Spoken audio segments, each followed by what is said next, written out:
I see that continuing on. I think we see it at the federal level, across the country, and we certainly are seeing it here in Oregon. At this time, the Republicans, as we look at this bill, what we're looking at is what has happened over the last 2 years. If you're looking at the gross receipts tax, that's costing the average family of four about $1,000 a year. This will cost somewhere in the neighborhood about $650 a year. That's $1,750 a year on average a family of four will have less of.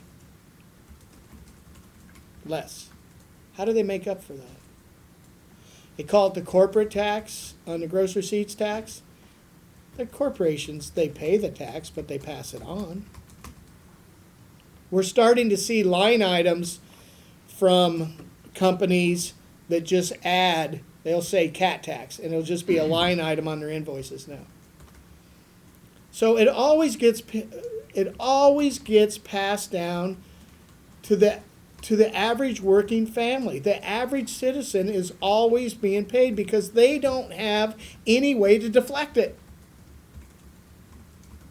like corporations or companies do.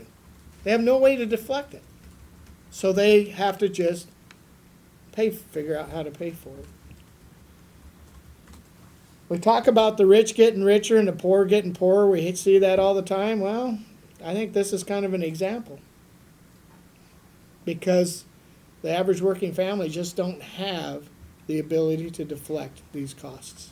They're stuck with them. I think because of the polarization of this particular piece of legislation is we can't seem to come to any agreement. We can't even move towards an agreement. That maybe it's just time to let the voters make the decision. Maybe it just needs to go to the voters. We can't seem to come to an agreement. Maybe the voters can. I think that's the right solution for this particular piece of legislation.